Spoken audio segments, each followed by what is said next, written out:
Kemudian selanjutnya saya akan membacakan review CV singkat dari pemateri.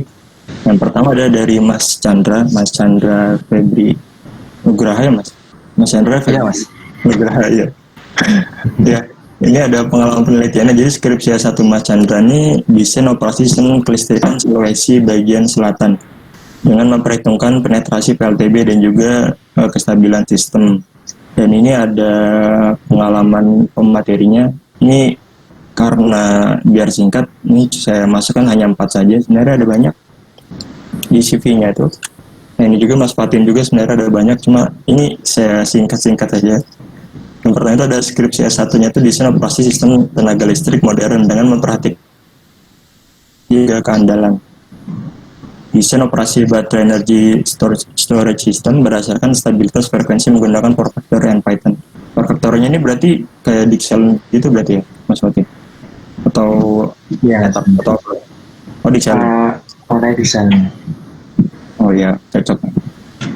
Nah, kemudian ini ada beberapa pengalaman dari pematerinya. Ada asisten dosen, nanti juga ada sebenarnya ada pemateri juga seperti itu. Tapi saya singkat jadi 3 seperti itu. Ya, kemudian nanti untuk sesi acaranya ini dibagi menjadi 3. Yang pertama tuh nanti teman-teman bakal dikasih tahu review dari Dixelen. Review apa namanya? Cerita singkatnya aja dari Dixelen karena kemarin saya sempat nanya ke teman-teman mahasiswa beberapa universitas, saya sebar pertanyaan secara random. Ternyata masih banyak yang masih belum mengetahui apa itu Dixelen. Mungkin sebagian ada yang menggunakan etap, ada yang menggunakan Dixelen, atau sebenarnya banyak juga saya tanyakan mahasiswa dari power system itu yang tidak menggunakan keduanya gitu. Seperti itu. Nah, nanti dari Mas Fatin dan juga Mas Chandra akan menjelaskan secara singkat mengenai apa itu Dixelen.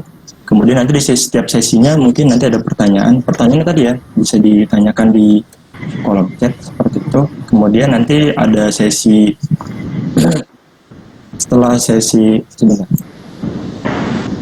Setelah sesi pengenalan tadi, nanti sesi kedua itu ada sesi pengenalan dari aplikasinya. Tadi kan yang pertama kan penjelasan. Nanti terakhir nanti ada sesi simulasi. Nah, dari sesi simulasi ini yang biasanya dari teman-teman itu rawan untuk error seperti itu. Nanti silakan nanti untuk misalnya ada kendala bisa bertanya langsung ke Mas Chandra dan juga Mas Fatin. Estimasi waktunya sebenarnya kurang lebih ini nggak ada batasan waktu ya sebenarnya, nggak ada batasan waktu sebenarnya secukupnya aja. Cuma kemarin itu setelah kita ngobrol itu kurang lebih estimasi itu sekitar 1 jam. Ya Mas Fatin, Mas Chandra, sekitar 1 jam kurang lebih. Ya paling cepat 1 jam mas. Oh paling cepat ternyata, kirain paling lama. Ya udah kurang lebih 1 jam. Sebelum dimulai, saya ingatkan lagi ya, silahkan mendownload modul yang sudah disediakan ya di kolom chat nih. Dari panitia sudah ngirim berapa kali nih. Nah, silahkan di-download terlebih dahulu. Sebelum dimulai, silahkan disiapkan aplikasi dari Dixelen ya. Kemarin tuh banyak banget teman-teman yang bertanya terkait dengan link buat downloadnya. Nah, sebenarnya kan Dixelen itu kan aplikasi berbayar ya. Cuma makanya kami kemarin bilang itu silakan install dengan caranya masing-masing gitu. Dari saya sendiri itu tidak ada link downloadnya. Jadi kalaupun diminta gimana pun nggak ada gitu link downloadnya. Seperti itu. Jadi silakan ya mungkin di sana banyak, silakan di download. Ya pokoknya dengan caranya masing-masing lah seperti itu. Seperti itu.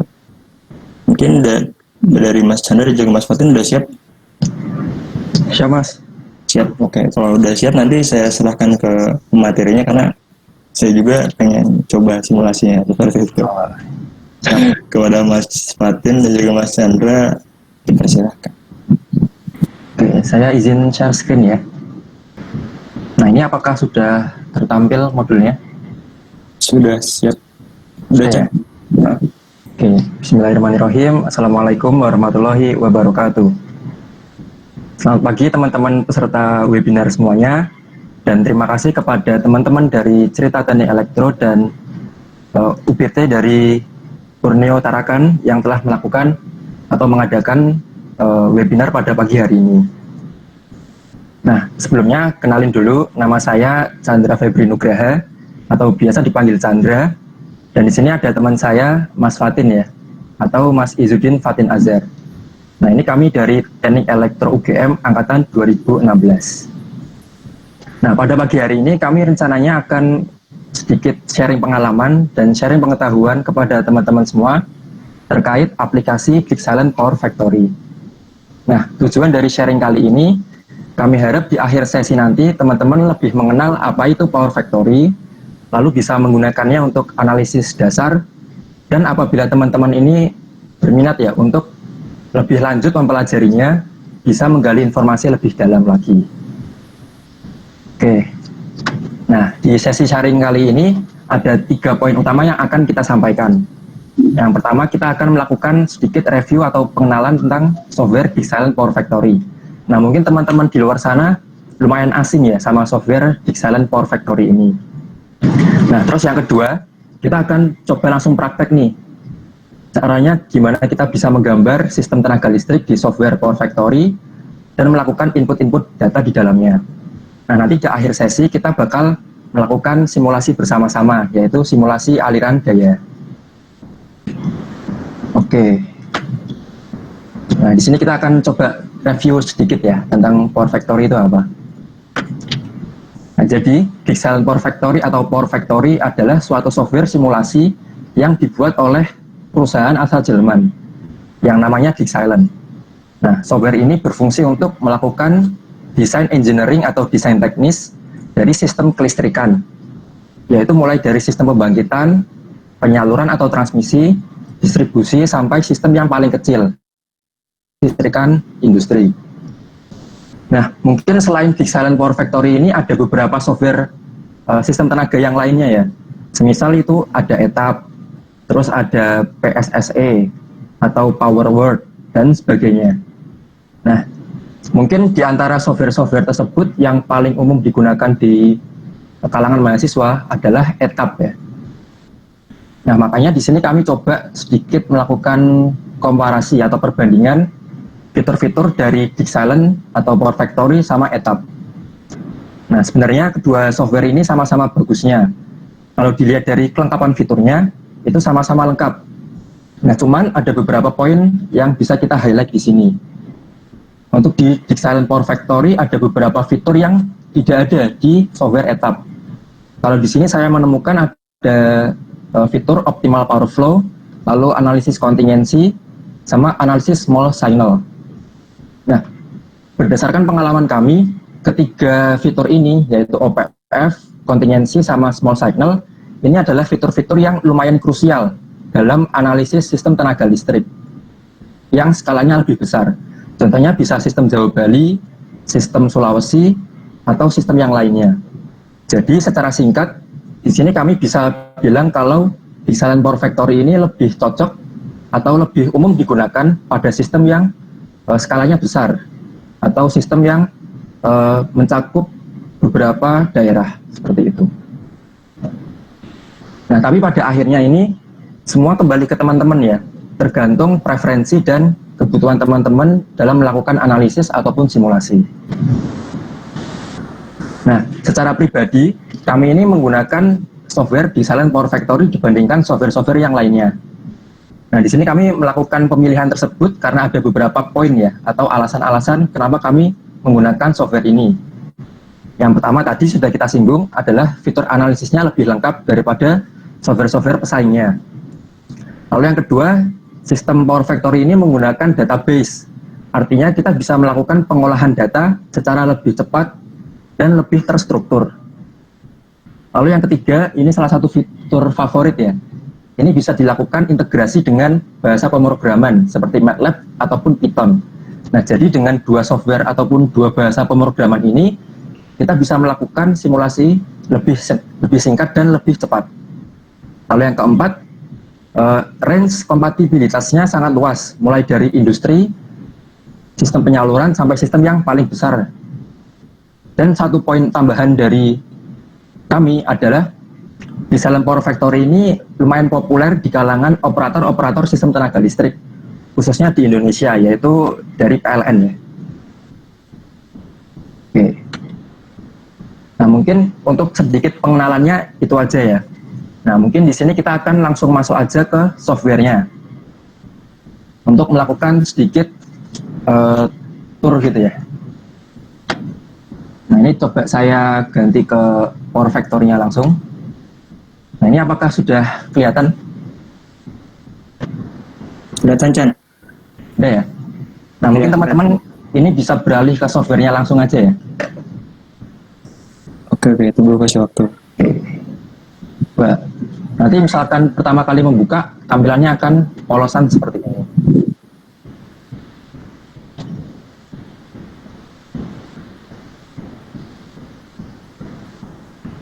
Oke ya, sini saya coba pengen lihat dari bagian atas dulu.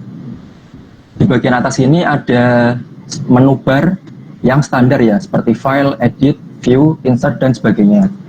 Menu-menu yang di atas ini biasanya lebih komplit daripada icon-icon bar yang ada di bawah sini. Nah, ini masih terlock ya, atau belum bisa kita klik.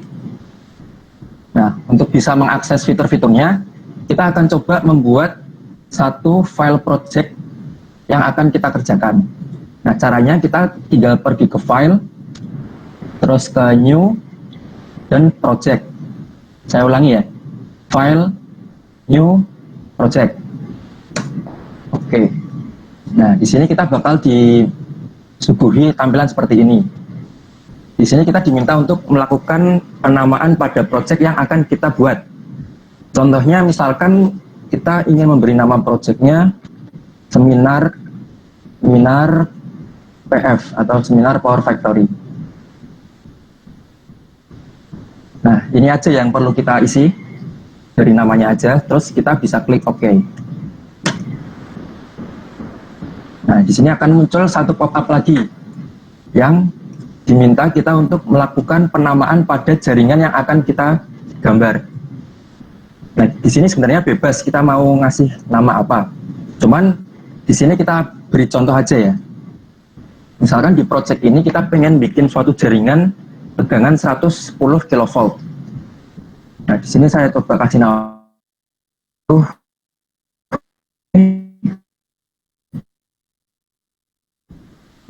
jaringan 110 kV.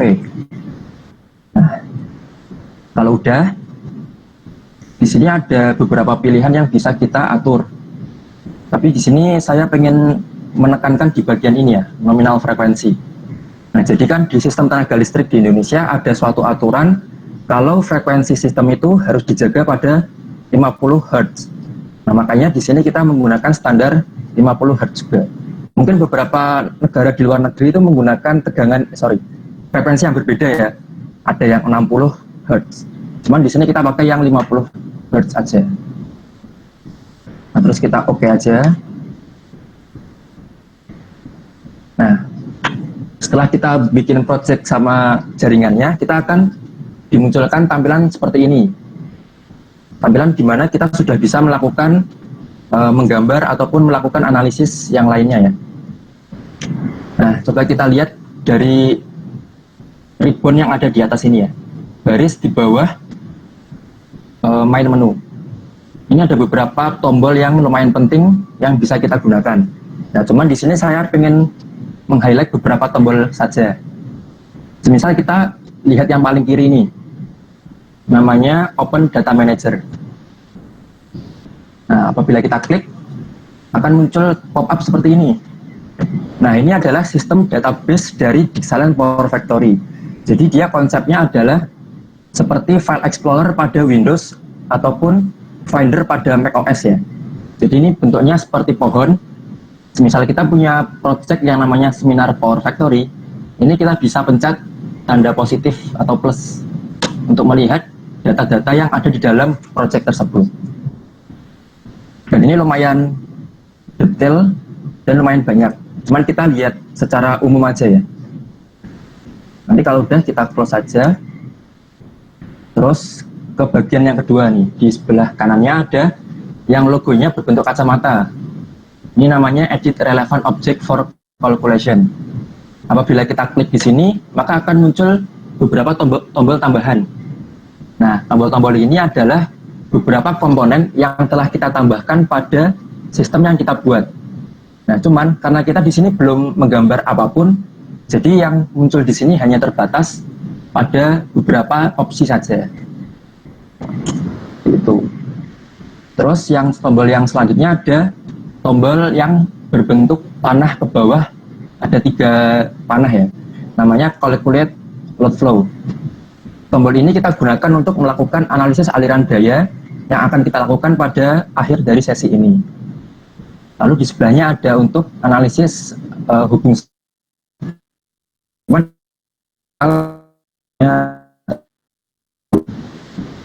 Terus kita pindah aja ke bawah ini di ribbon yang ketiga.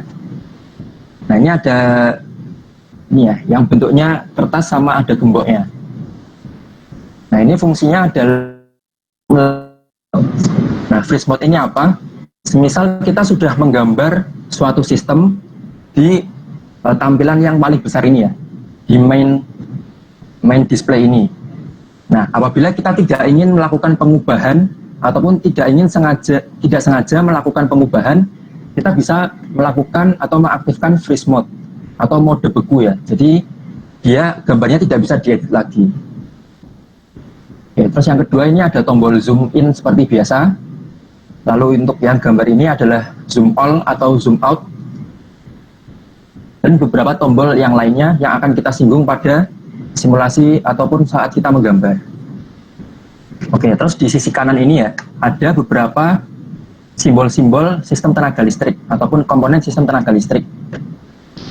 Mungkin yang paling sering kita gunakan adalah busbar, terus beban, lalu saluran sama pembangkit. Nah, untuk busbar sendiri ada beberapa pilihan yang bentuknya garis ini ya, terminal ataupun busbar, ada beberapa macam. Lalu yang kedua ada saluran atau saluran transmisi, distribusi, dan sebagainya. Ini yang bentuknya garis membentuk siku-siku di bawah sini. Nah, lalu di sebelahnya ada trafo. Nah, trafo ini juga komponen yang lumayan penting dalam kita menggambar nanti. Lalu ada juga komponen beban. Beban ini simbolnya segitiga ke bawah, yang namanya general load. Terus yang terakhir ada ini ya, generator sinkron atau synchronous machine yang logonya itu lingkaran dengan huruf S di dalamnya. Oke, mungkin untuk yang simbol-simbol utamanya sudah saya rangkum tadi. Di sini ada tampilan ini ya, di bawahnya ada suatu window yang kecil yang bisa kita perbesar dengan cara melakukan drag and drop pada bagian ini. Coba kita arahkan ke bawah sini sampai kursornya itu berubah jadi seperti ini, yang panah atas atau bawah, lalu kita bisa drag ke atas. Oke, nah di sini akan muncul tampilan output window. Jadi yang bagian atas ini adalah graphical window, lalu yang bawah ini output window. Untuk yang graphic window adalah suatu plan ataupun gambar yang bisa kita tempel-tempel komponen di situ. Nah, sedangkan kalau yang output window ini adalah nanti akan keluar kayak warning ataupun hasil output dari analisis yang telah kita lakukan. Oke, mungkin untuk pengenalannya sampai di sini aja.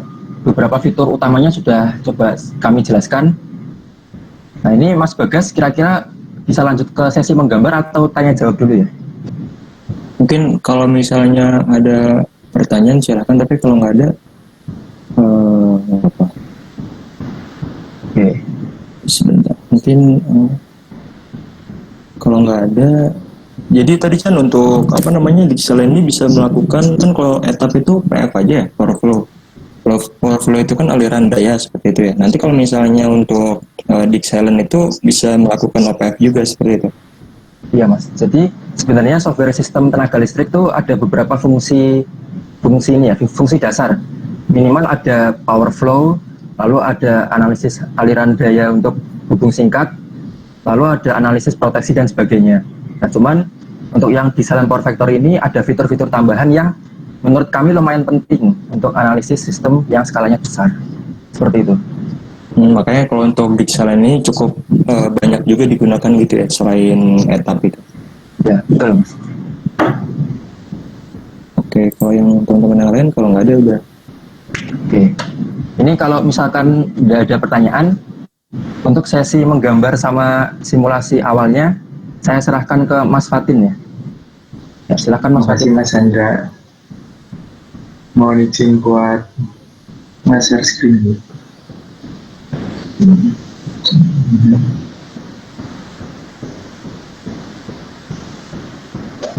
Oke. Sebelumnya tadi sudah dijelaskan oleh Mas Hendra beberapa bagian-bagian yang ada di Excellent Power Factory. Ini apakah sudah terlihat, Mas? Sudah Mas. Sudah. Oke, saya rangkum sekilas lagi aja ya. Jadi di atas ini ada sebuah menu bar, kemudian di bawah ini ada icon bar yang mana banyak tools untuk melakukan analisis. Nah, untuk analisis yang lain, misal kita ingin melakukan analisis seperti aliran daya, hubungan singkat, itu kita bisa akses di tombol yang ini, yang panah warna hijau. Nah, di sini itu ada beberapa opsi-opsi tools yang bisa kita gunakan. Misalnya seperti tadi yang ada analisis kontingensi, ada pos dinamik, ada RNS, dan masih banyak lagi. Nah, kemudian di sini juga ada namanya local graphic window icon bar. Ini buat mengatur bagaimana tampilan yang ada di istilahnya workspace-nya kita, atau di sini disebut sebagai single line graphic window. Kemudian di kotak blok sini ada icon-icon untuk komponen-komponen tenaga listrik. Jadi di sini ada output window. Nah, kemudian selanjutnya kita akan mulai untuk latihan membuat project baru. Seperti yang telah dijelaskan oleh Mas Chandra sebelumnya, untuk membuat project baru, yang pertama kita klik file, new, kemudian project, kemudian kita isikan nama projectnya, dan hasilnya seperti yang telah Mas Chandra sebutkan, dan hasilnya seperti ini. Nah, kemudian di sini juga kita bisa merubah nama dari grid dan juga nama dari single line diagram yang akan kita buat. Misal kita ingin mengedit namanya, kita bisa klik kanan di gridnya ini, klik kanan, kemudian bisa di rename. Nah, ini misal sebelumnya kita tipu nih, nah nanti bisa kita perbaiki di sini. Terus misalnya di sini, ini kita mau bikin namanya berbeda dari nama gridnya. Ini tinggal klik kanan, terus rename page, dan diganti grid online diagram.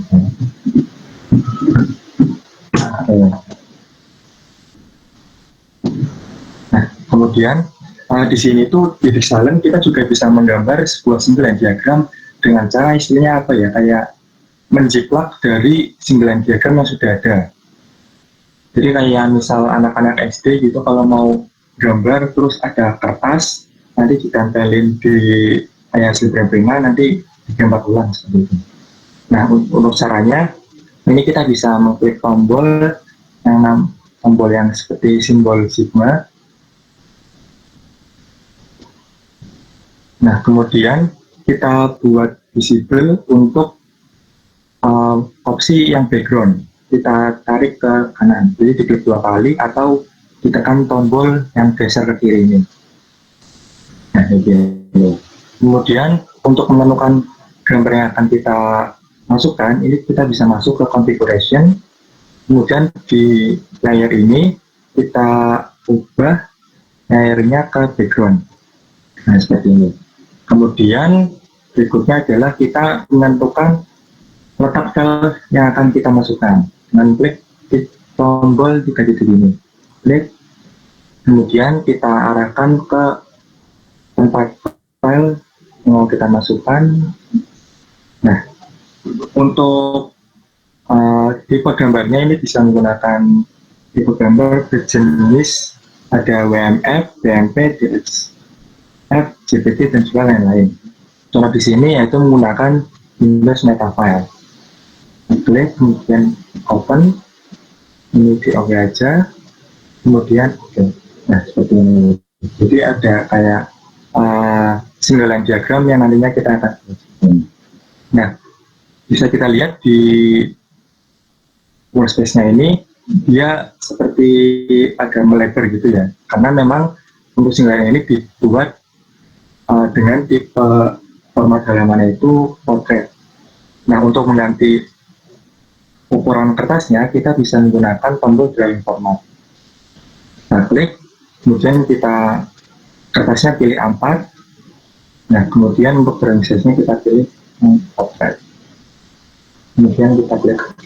Nah seperti ini. Nah apabila misal ini yang di bawah ada namanya title block, ini kan terlalu ke kanan. Nah ini bisa diklik, ini dia otomatis menyesuaikan ke ukuran dari workspace-nya. Itu kemudian kita akan melakukan mulai drawing.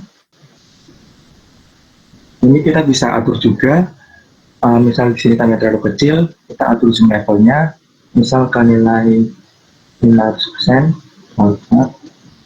tambah ke 200. Nah di sini untuk ombak yang ini dinamakan sebagai dengan busbar. Jadi busbar ini ada beberapa jenis, yaitu ada yang single, jadi single busbar hanya satu busbar, kemudian ada double busbar yang dihubungkan dengan namanya ini disconnect switch ya. Jadi kayak misal di gardu itu nanti ada kayak namanya rel-rel gitu untuk menghubungkan sistem transmisi ke gardu itu. Nah kita klik aja ini, terus kita tempatkan sesuai sama brand yang kita masukkan tadi. Nah, ini. Kemudian untuk unclicknya kita pencet tombol ESC. Nah, kita bisa sesuaikan panjang busbar ini dengan cara kita klik busbarnya. Nah, ini satu busbar, kemudian kita klik tombol CTRL, kemudian klik busbar satunya lagi. Nah, kemudian kita tinggal drag and drop bulatan merah gelap ini, diklik, nah sambil berubah warnanya, dan kita geser. Nah,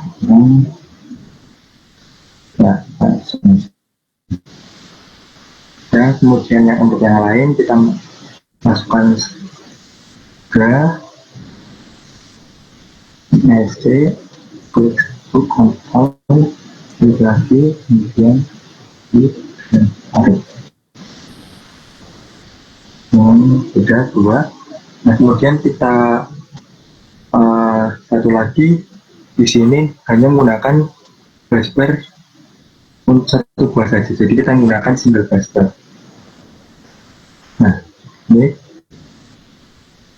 SD kita tarik.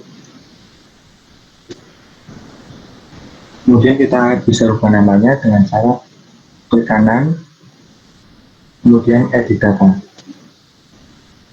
Nah, untuk merubah nama busbar, ini kita bisa klik di substation, tanda panah ini kita klik. Nah, kemudian kita sesuaikan nomor busbarnya. Nah, di sini yang di atas tadi adalah ST2.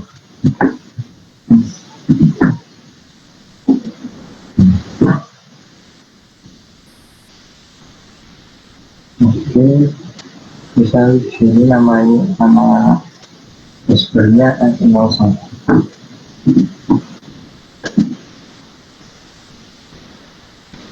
Oke, bisa kita ubah juga di sini. Untuk edit data kita juga bisa melakukan klik 2 kali pada komponen. Nah, nanti langsung masuk ke edit data. Jadi karena ini tadi saling terhubung, maka dia akan berhubung ke substation yang sama. Jadi kita tidak perlu merubah nama substation juga. Nah, kita ubah nama busbarnya saja, kita ubah dengan ini.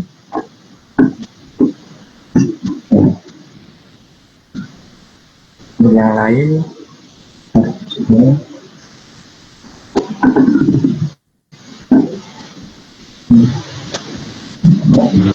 Mas, maaf mas, suaranya agak kurang jelas, mas.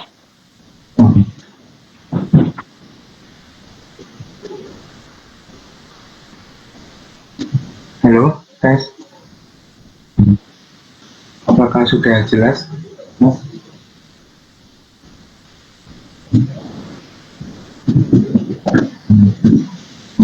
Ya, ada satu. Ini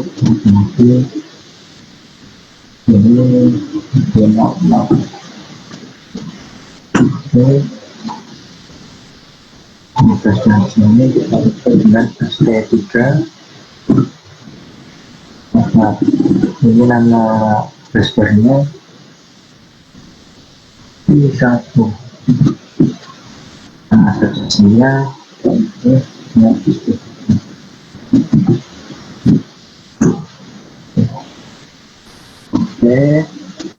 ini kita berikutnya. Kemudian juga ada terminal. Ini terminal kita hubungkan ke, di sini ada itu namanya external grid dan juga ada icon generator. Kita pakai short terminal, Vesper insert, yang digunakan 1, 2, 3. Nah, namanya yang di external grid ini namanya ST2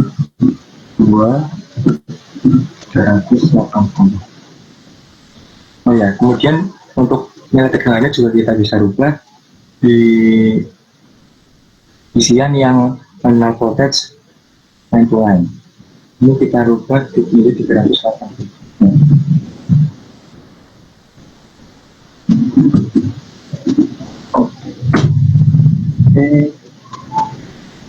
Oke, di bawah sini ada N dan 2,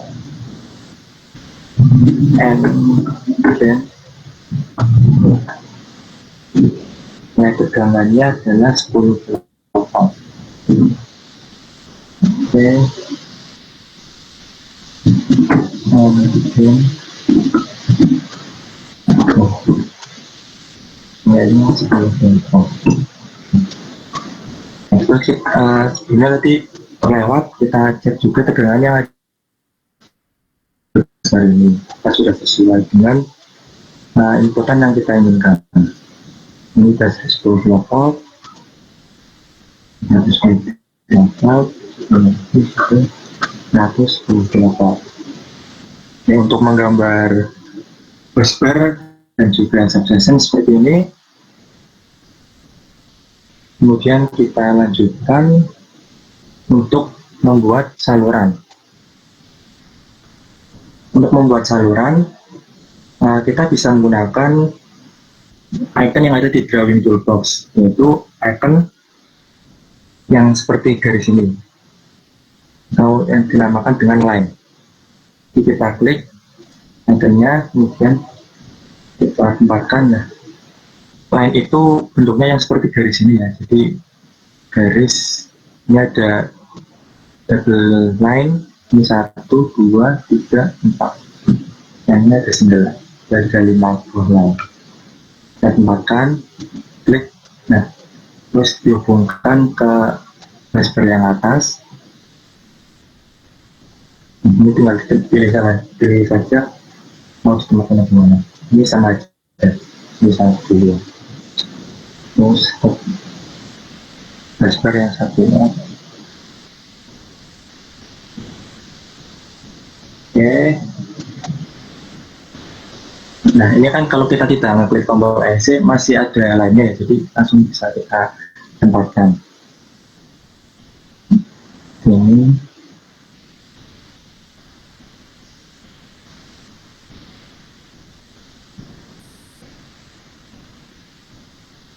Oke.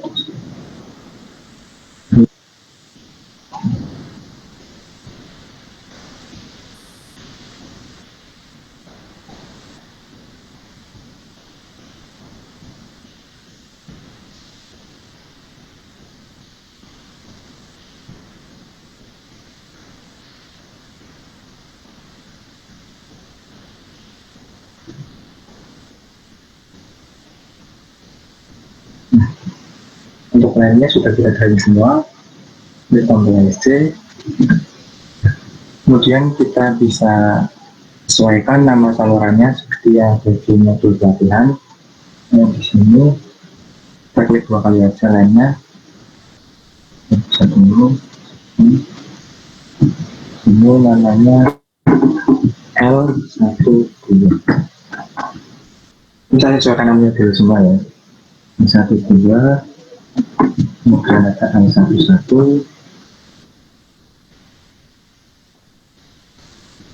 yang di sini L31,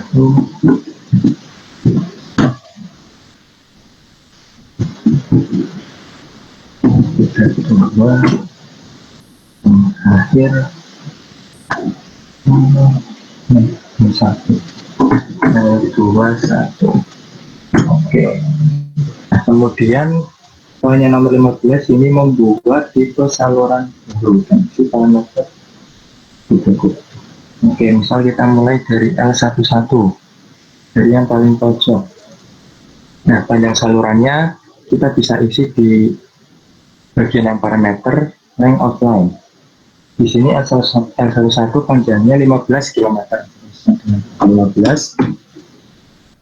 Kemudian untuk tipenya, karena di sini kita akan dilatih untuk membuat tipe yang baru. Jadi caranya itu klik tombol ketiga, kemudian new process type, kemudian ke line type, klik. Nah, akan muncul pop-up seperti ini. Kemudian kita buat tipe saluran. Sini kita gunakan 2 tipe saluran baru yang nama ISP 185/30 dan juga ISP 150/50. Untuk L21 ini tipenya yaitu yang 185/30. ISP mengalami itu seperti ini. Untuk mulai rating tegangannya yaitu 120 volt, 123, kemudian rating current 0,535, isi 0,535. Nilai frekuensinya kita sesuaikan sama dengan nilai frekuensi dari grid. Mungkin karena ini aluminium steel LST, jadi layarnya bisa kita buat juga sebagai overhead line.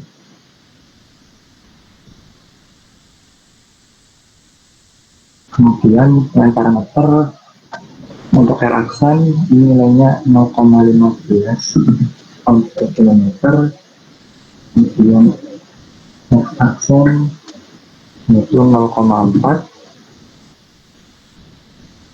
thermal aksen 0,31, thermal aksen 1,1. Oke, kemudian untuk memasukkan parameter conductance dan insulation factor, ini kita bisa beralih tetap di table flow yang di sini. Nah, kemudian di sini kita bisa melihat tidak ada parameter C, di sini adanya adalah parameter susceptance atau B. Nah, untuk mengganti ke parameter kapasitas, ini kita bisa di tombol panah ke kanan yang di susceptance. Nah, kemudian kita pilih berupa kapasitas perpanjang. Klik, oke, nah, nanti akan berubah jadi kapasitas. Ini kita hasilkan dengan 0,009. Dengan 0. Oke, untuk yang zero sequence ini kita pilih juga untuk yang kapasitas. Ini nilainya 0,005. Oke, nah, ini sudah masuk partnya di L11 yang klik OK. Kemudian L12 tipenya ini sama dengan L11. Nah, klik dulu, panjangnya kita masukkan 15 km.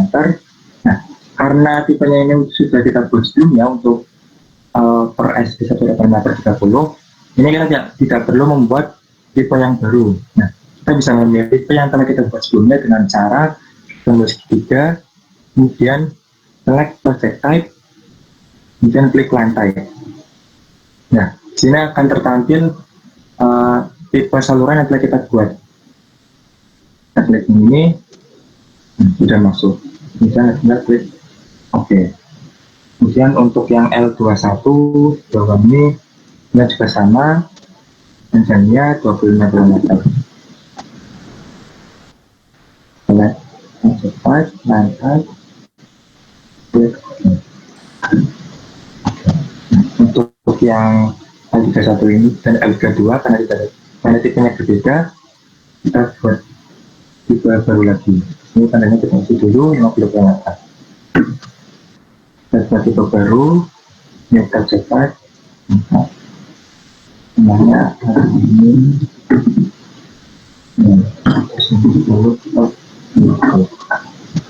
tandanya 110 km. Setting arusnya 0,47, hasilnya kita pilih overhead line, resistannya 0,199, kemudian atas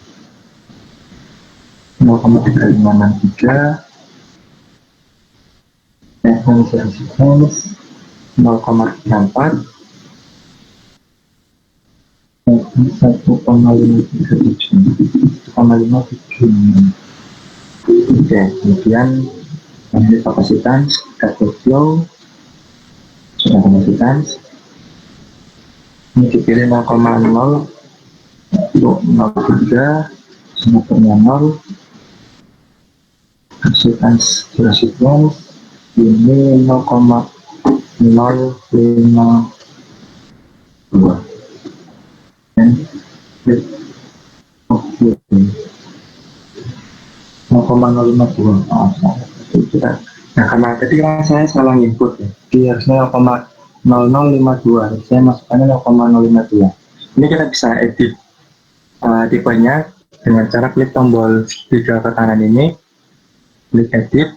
Nah, kita masukkan ulang di dashboard flow, kapasitas dari segmen 0,052. Oke. Ada satu sudah, kemudian ada kedua, dua kali, kemudian menjadikan di 50 km. Tipenya karena tipenya kita buat, kita pilih select project type, dan type-nya. Kemudian pilih yang AIST 150/50. Ini klik, dan OK.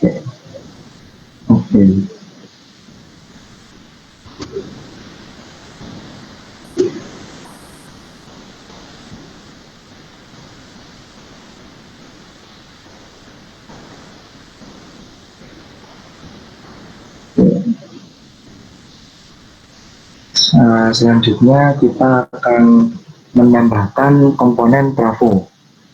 Jadi kita pilih komponen trafo. Di sini untuk trafo ada beberapa jenis trafo. Ada yang 3 winding transformer, kemudian ada 2 winding transformer, dan juga ada booster transformer. Ini kita akan gunakan yang 2 winding transformer, atau 2 winding transformer, yang kita tempatkan sesuai dengan belakangnya tadi. Ini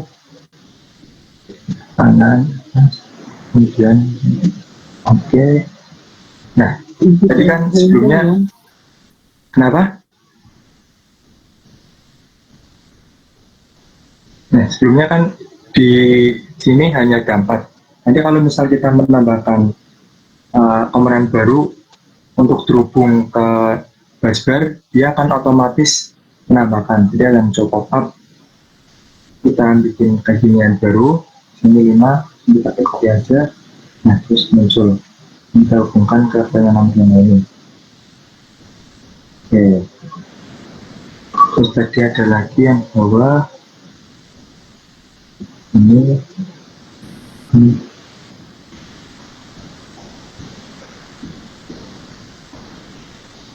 lagi. Oke, angka yang di bawah. Sudah aja. Terus kita namakan sesuai dengan yang ada di modul di atas, dinamakan dengan P1 kali P1. Nama di sini dulu namanya, yang di bawah ini namanya PP1 dan PP2. Ini PP1 PP2. Oke, kemudian kita lakukan membuat tipe dari trafonya. Memulai dari P1 lagi tipe, karena punya tipenya kita buat dulu tipenya yaitu dengan new project type, klik nama tipe yang untuk ini yaitu namanya T310 150 NPA, artinya transformer kita fase. Kemudian rated powernya 150 PA, frekuensi 50 Hz. Untuk tegangan HP side-nya yaitu 388 volt, tegangan low voltage-nya yaitu 190 volt. Voltage buka ini kita dapat nilainya yaitu 9,5%, losisnya 309 watt. Tekan 0 ini kali dengan 10%, maka R0 kali dengan 1,2%. Dan untuk parameter yang lain ini kita isi jadwal flow.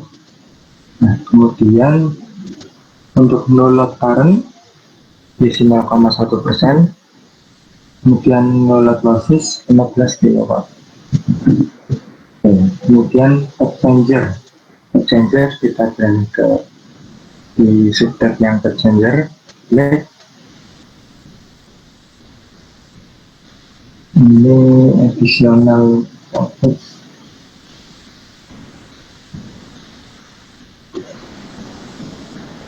0,85%.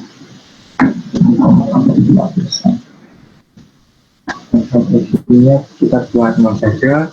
Kemudian nilai minimumnya yaitu beratnya nih mungkin nilai dari minus 9 sampai 9. Ini sudah dulu semua. Oke.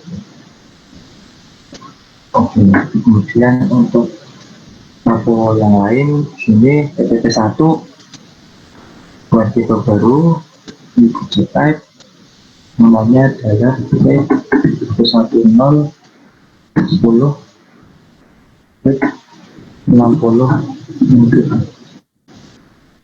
nomornya 60 MPa, 50 Hz, dengan OP-nya 112,5, IP-nya 10,5 volt, positive voltage 7%, output losses 190 kW, kanal 12%, kanal 1,2%. Terus pindah ke flow, no current 0,078, megawatts 31,51 watt. Setelah exchanger additional voltage 2,5%. Resolusinya 0, fusion 1,5 maksimalnya. Oke. Untuk TTP2 ini tipenya sama dengan TTP1.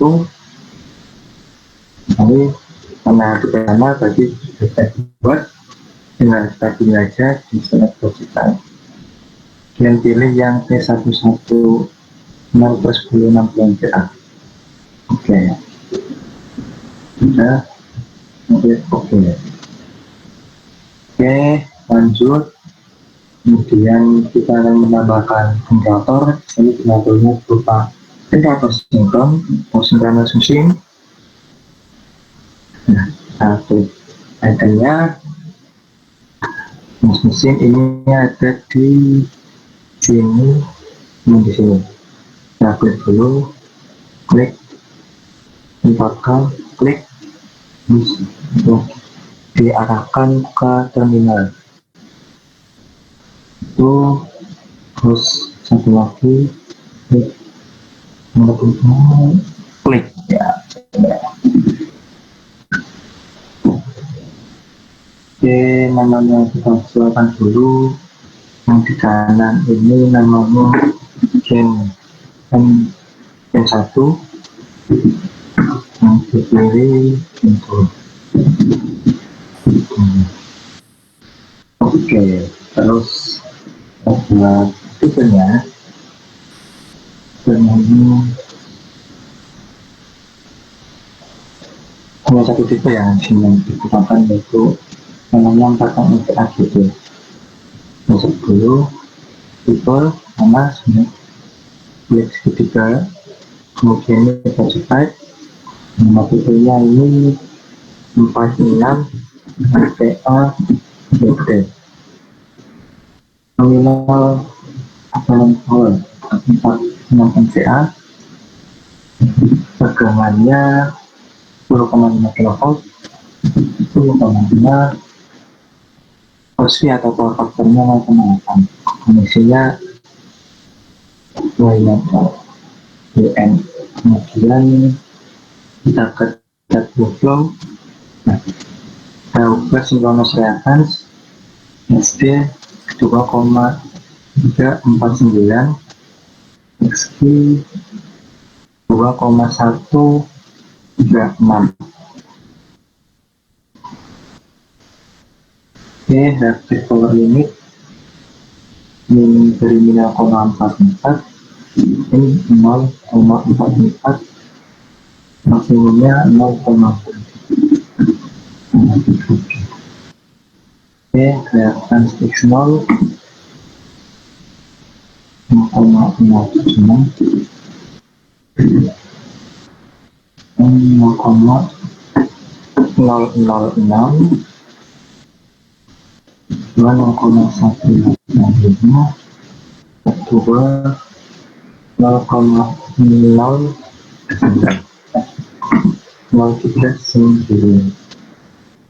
Oke, untuk parameter yang lain, nah coba kita cari dulu yang di ada di sini di RMS simulation untuk subtransient dan konstan. Nah, subtransient reactance. Kita ubah dulu XQ aksen 0,219 aksen dari baja XQ aksen 0,169. Oke, kita baca tadi.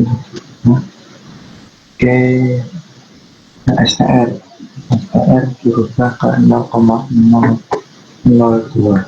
Kemudian ini tetap.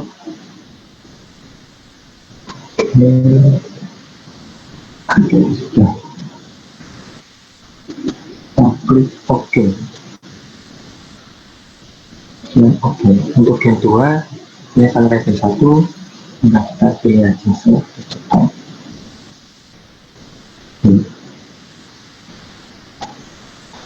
Oke. Oh ya, ada yang terlewat, itu mode of local voltage controller. Ini kita rubah dengan voltage controller. Kita berflow voltage. Oke, ini sudah sama. Oke, lanjut menambahkan external grid. External grid ini jadi hanya sumber tenaga listrik dari utilitas, contohnya misalnya dari PLN. Tambahkan ikonnya ya, dia ini di jering-jering semotif di saja, kemudian dihubungkan ke terminal bawah. Nah, ini misal ingin di dasar biar dipasang, klik grid-nya, kemudian kita klik dan drag ke bawah and drop. Malah kemudian terus untuk diameternya di 2 kali, aspeknya yaitu SL atau CFS. Nanti tipe-tipe bus akan dijelaskan di simulasi jalan daya. Kemudian outlet set point itu 1,02, titiknya 0 derajat. Kemudian kita beralih ke tab PDG itu subscript. Kita pilih mulai SK Max, ini 8.000 MPa, kemudian Stofan Premium buat menjadi 7.000 MPa. Oh ya, namanya belum diganti, kembali ke basis data, kemudian namanya diganti jadi XT terus 340. Oke, sekarang modal beban. Nah, di sini memakai general load. Ini kita klik. Ini di sini. Kalau kita lihat secara seksama ini kan di double busbar ini ada lingkaran warna putih dalamannya lingkaran dalamannya putih sama lingkaran dalamannya hitam. Ini menandakan pemilihan kita itu terhubung ke busbar yang mana, yang atas atau yang bawah. Nah, karena yang di hitam-hitam untuk koneksi bebannya ini ada di busbar yang bawah, jadi ini kita koneksikan bebannya ini ke busbar yang di bawah, yang belakang ke busbar yang di bawah. Nah, yang baru oke. Kanan, ya. Dan bagian yang lain di sini, nah ini kode koneksikannya ke busbar yang di atas, dulu di atas. Oke. Ini terus ini.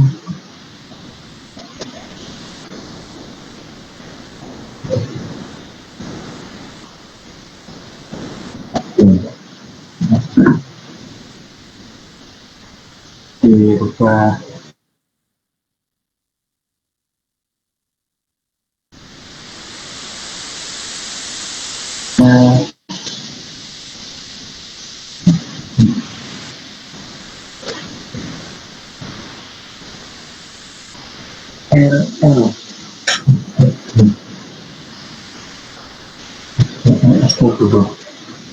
RL S2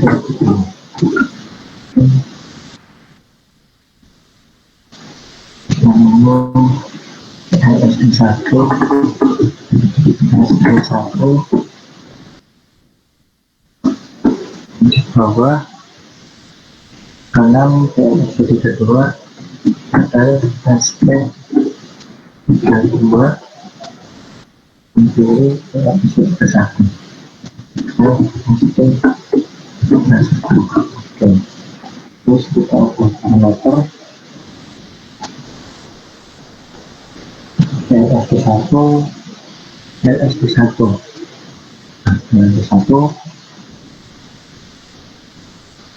di table flow.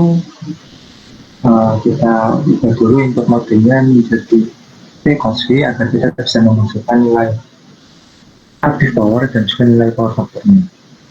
Di sini ada beberapa opsi inputan, misal PI, nanti kita bisa memasukkan active power dan active power. Kemudian P-cosV kita bisa memasukkan nilai arus dan juga power factor-nya.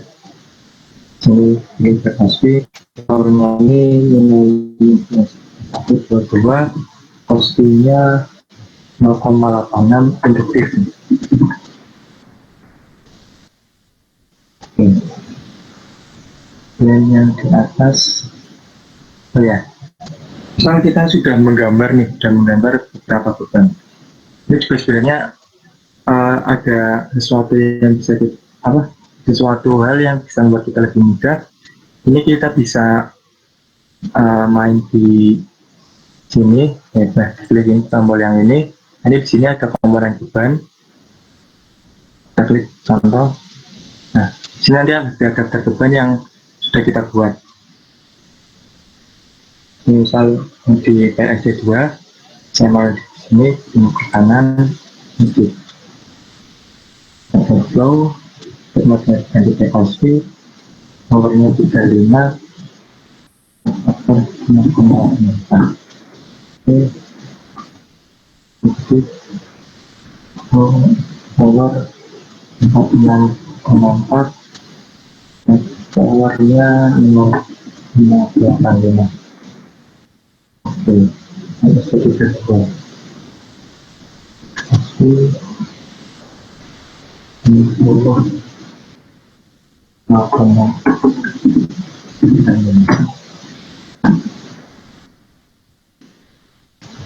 Ini semua hilang. Jadi kita sudah membuat pemilihan diagramnya. Kita bisa hilangkan tadi background yang telah kita masukkan, ya tidak lebih-lebih lagi.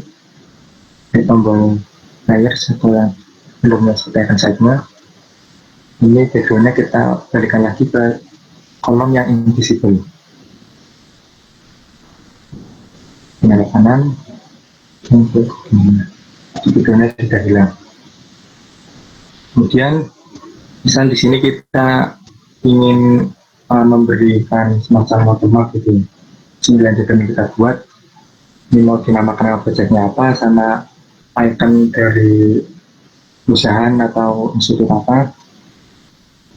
Ini kita caranya itu dengan klik bloknya di kanan, kemudian di data.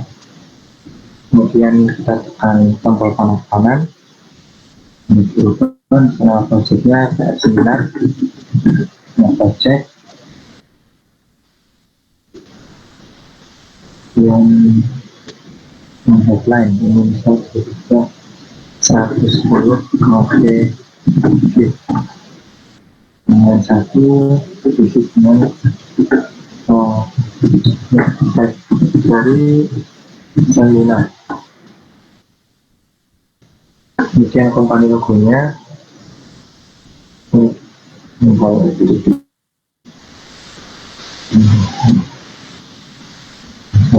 mau pakai logo ini buka.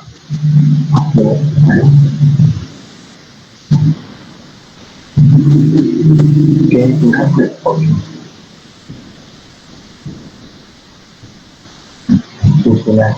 akan sudah kita ya, logo di silent, nah betul sudah ada dan seminar. Yang lanjut yaitu kita ingin merubah warna dari komponennya ini sesuai dengan nilai tegangannya. Ini kita bisa ikonnya seperti color ini, kita klik, kemudian di atas diklik, ininya dipilih topologi, dan ini dipilih yang voltage level. Jadi ini ada nilai tegangannya, jadi komponen yang kita buat dari 80 kV, 10 kV, dan juga 10 kV. Oke, keluarnya akan kita. Kemudian yang kita misal ingin menampilkan vektor grup trafo yang kita buat ini kita bisa ke tombol layer, kemudian ke vektor grup. Oke. Ada kayak vektor grup milik YN. Kemudian di sini yang nomor 31, ubah format box menampilkan tipe yang digunakan dan panjang saluran. Ini lagi 500. Nah, misal di sini ini kita ingin menampilkan juga komponen panjang salurannya, parameter panjang saluran. Kalau di sini kan parameter yang ditambahkan itu nama salurannya dan juga tipe salurannya. Nah, caranya itu kita klik ininya, label dari salurannya, klik kanan, kemudian edit format for XML. Ini yang apa sih? Ini ada dua parameter. Parameter nomor 1 ini dia berupa nama saluran. Parameter yang nomor 2 berupa tipe saluran. Nah, untuk menambahkan lagi, ini kita bisa klik kanan di bagian di sini, yang kosong, kanan, kemudian pen browse. Nah, jadi ada baris baru. Kemudian kita pilih variabelnya, kita klik 2 kali. Kemudian kita cari. Sini kita memang tipsnya harus nyari, kita cari-cari misal di preset untuk elemen parameter. Kemudian kira-kira kita mau menambahkan panjang saluran di parameter length of line. Nah, ini tinggal tentang masuk nama parameternya line, kemudian klik OK. Di sini tidak ada garis baru yang menampilkan panjang saluran. Kemudian untuk menampilkan unit dari salurannya, ini kita bisa centang show unit. Di panjangnya itu ini 15 km. Misal kita hanya ingin menampilkan nama saluran dan panjangnya, tapi kita tinggal hapus saja garis yang kedua ini, hapus select row. Nah, jadi ditampilkan hanya nama saluran dan juga panjang salurannya. Oke. Nah, ini. Oke, mungkin satu lagi. Oke, membuat pewarnaan. Karena tadi kita udah membuat pewarnaan dari komponen berdasarkan nilai pegangannya, maka kita juga perlu membuat legenda dari warnanya, jadi agar mudah dipahami oleh yang membaca 9 diagram yang kita buat. Ini kita klik tombol ini, namanya color legend block, klik aja. Nah, jadi muncul ini di sini. Ini masukkan. Nah, jadi ada legenda warnanya. Ini kita silakan aja, ini pindah, tinggal di drag and drop. Ini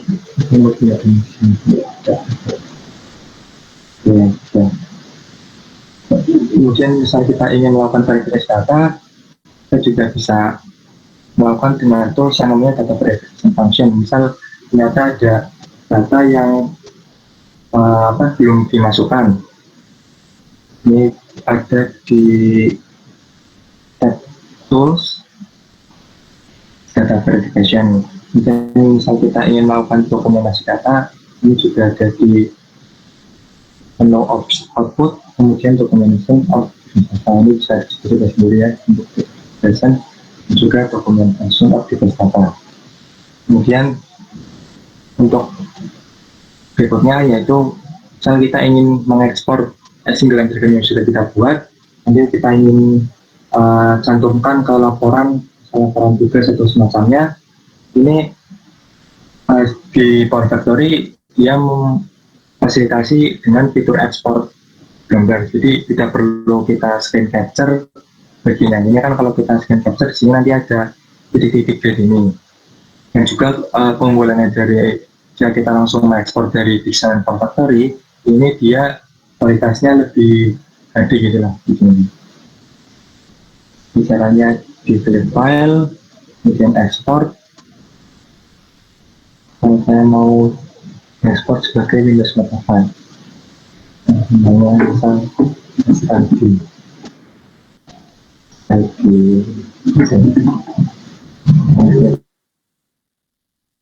Ini ukuran kertasnya 97. Apakah mau mengekspor hitam putih atau berwarna. Ini saya tentang berwarna, ini ada framenya atau tidak, ada bordernya atau tidak, menentukan yang kita buat. Dan klik OK. Oke, itu nanti jadinya seperti ini.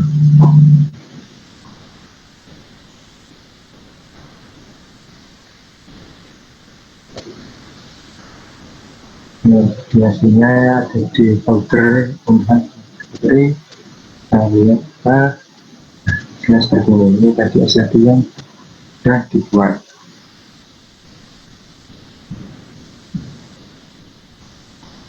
Oke, mungkin itu saja dari saya.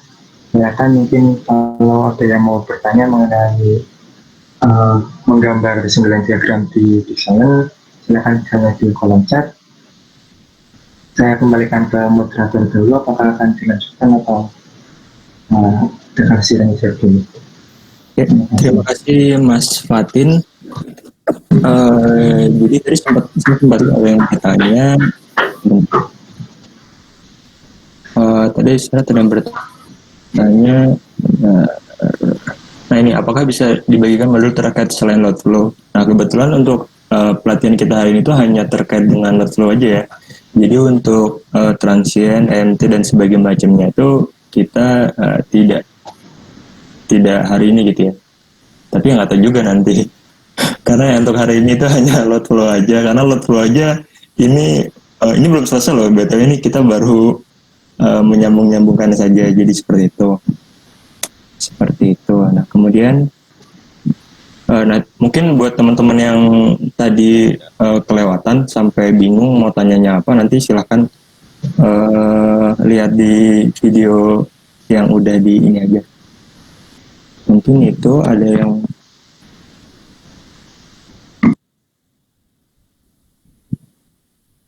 seperti itu. Nah tadi Mas, kalau nggak ada saya yang tanya aja. Tadi kebetulan kan saya coba. Nah itu tuh Mas Mat, kan bisa di-share lagi nggak untuk apa namanya? Oh ya. Oke, ini Mas. Nah tadi tuh yang saya nggak bisa nunjukin sih. Tadi tuh yang perbedaan yang titiknya itu misalnya itu kan sekarang diwarnain hijau ya. Jadi kan ada yang titiknya diwarnain hitam sama yang ini itu perbedaannya apa tadi? Nah ya. Ini sama ini ya Mas. Nah jadi di sini itu kalau kita pakai table busbar, penggunaannya ini apa ya, menggambarnya itu lebih sistematis. Jadi misalnya kita mau tempatkan ke yang busbar yang pertama di atas atau busbar yang di bawah. Nah untuk table busbar ini dipisahkan oleh yang namanya, jadi kalau biasanya di dunia itu sebagai disconnecting switch atau DS. Jadi misal DS nanti ini kita off, ini caranya tinggal klik 2 kali. Nanti bagian yang rel atas atau busbar atas sama busbar bawah ini bakal terpisah gitu Mas. Jadi yang ini saya zoom out, jadi yang ini kan sudah saya pisah. Jadi nanti untuk komponen yang di sini ini nggak bakal terhubung ke komponen di atas. Ini juga nggak ada saluran ya misalnya. Ini kan kalau karena ini ada saluran, berarti dia nanti hubungannya dari sini, di sini, dan di sini. Jadi nggak terhubung secara interkoneksi. Jadi ya benarnya seperti itu. Nah terus kalau tadi tuh untuk datanya tuh udah ada di modulnya atau data dari generator dan sebagainya macamnya itu udah ada di modulnya? Kalau ya sudah ada di modul Mas. Nah tapi misal kita mau buat 9 diagram tapi kita nggak tahu data-data dari generator atau komponen lain, ini juga sebenarnya Designer menyediakan beberapa library type. Jadi misal kita tidak mau membuat tipe baru, ini kita bisa memilih namanya select global type. Nah, di sini nanti ada berapa jenis generator yang mungkin secara generik umum digunakan gitu ya. Ada library sinkronus mesin, ada trafo, karena ini bukan trafo jadi transformer bisa ditampilkan gitu. Terus ada trafo ini, trafo ya select global type, trafo ini nilai frekuensi 50 Hz. Ini ada beberapa library gitu. Oke, seperti itu. Oke, terima kasih Mas Fatin. Mungkin kalau nggak ada mau nanya harga aplikasinya. Iya, ya mungkin kalau nggak ada lagi nanti bisa ditanya di akhir. Mungkin habisnya berarti dilanjut sama Mas Chandra ya Mas? Iya, Mas. Oh ya udah, terima kasih Mas Fatin. Buat Mas Chandra udah siap Mas? Oh, siap Mas. Mantap. Oke, saya izin share lagi ya. Ya silakan Mas.